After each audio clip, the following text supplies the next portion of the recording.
But we begin tonight with a tale of two speeches, both from the same man, both from President Obama.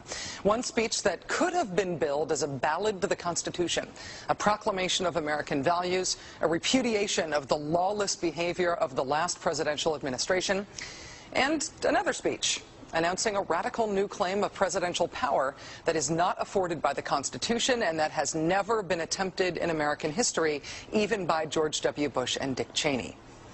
Remarkably, President Obama today made both of those speeches simultaneously.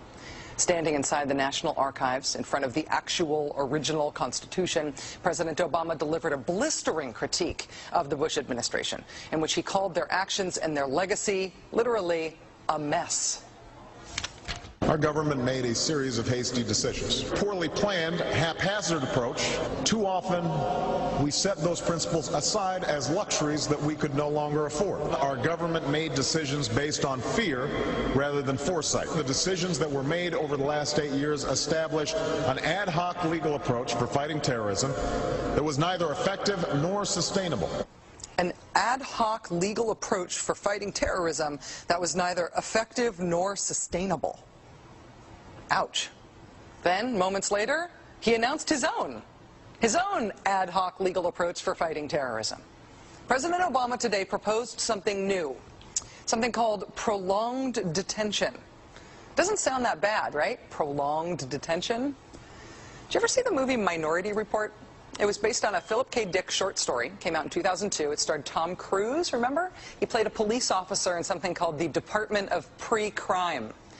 Pre-crime is where people are arrested and incarcerated to prevent crimes that they have not yet committed.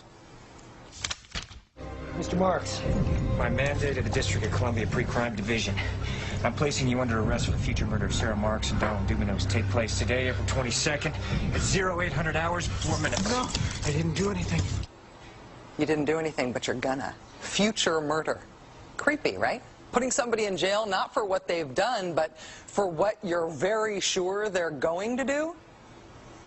There may be a number of people who cannot be prosecuted for past crimes. In some cases because evidence may be tainted, but who nonetheless pose a threat to the security of the United States. We're not prosecuting them for past crimes, but we need to keep them in prison because of our expectation of their future crimes. Al-Qaeda terrorists and their affiliates are at war with the United States, and those that we capture, like other prisoners of war, must be prevented from attacking us again. Prevented. We will incarcerate people preventively. Preventive incarceration. Indefinite detention without trial. That's what this is. That's what President Obama proposed today, if you strip away the euphemisms.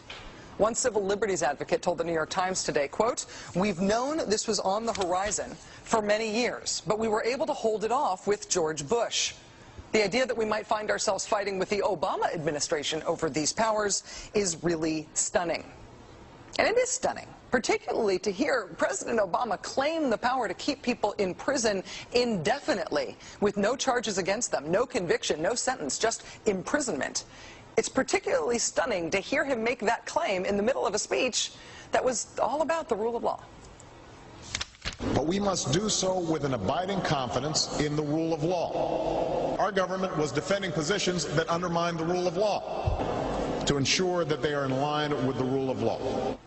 How can a president speak the kind of poetry that President Obama does about the rule of law and call for the power to indefinitely, preventively imprison people because they might commit crimes in the future? How can those two things coexist in the same man, even in the same speech? Well, that brings us to the self-consciously awkward, embarrassing part of this speech today. After condemning the Bush administration for what he called their ad hoc legal strategy, for trying to make things seem legal that patently weren't, this is what President Obama proposed.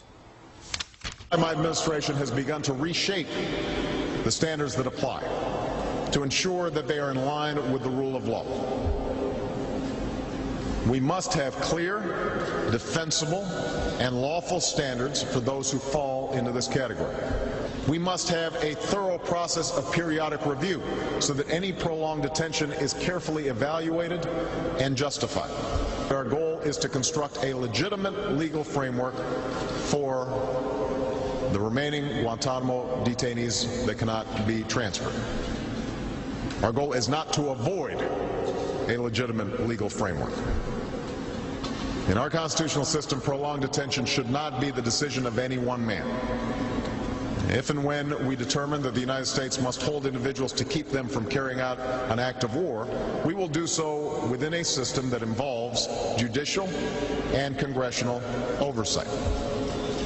And so going forward, my administration will work with Congress to develop an appropriate legal regime so that our efforts are consistent with our values and our Constitution. You'll construct a legal regime to make indefinite detention legal. You will, what does he say? Develop an appropriate legal regime. So you can construct a whole new system outside the courts, even outside the military commissions, so that you can indefinitely imprison people without charges. And you'll build that system from scratch. What's that somebody said about ad hoc legal strategies? Just for context here, in the United Kingdom, where there isn't even a Bill of Rights, there's been a major debate about whether people can be held in preventive detention. Former British Prime Minister Tony Blair wanted 3 months to be the outer limit for how long anyone could be held. There was a big political fight about it. Parliament ended up limiting that power to 28 days. 28 days is still the longest period of preventive detention that's allowed under law in any comparable democracy anywhere in the world. How long would President Obama's proposed preventive indefinite detention last? Well, he's not saying yet, but here's how he defines the threat that he says makes indefinite detention necessary. Right now, in distant training camps and in crowded cities, there are people plotting to take American lives.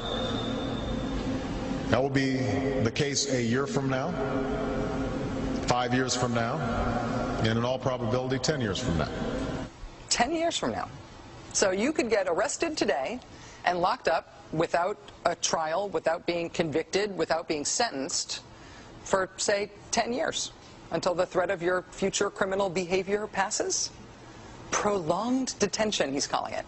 This was a beautiful speech from President Obama today with patriotic, moving, even poetic language about the rule of law and the Constitution, and one of the most radical proposals for defying the Constitution that we have ever heard made to the American people.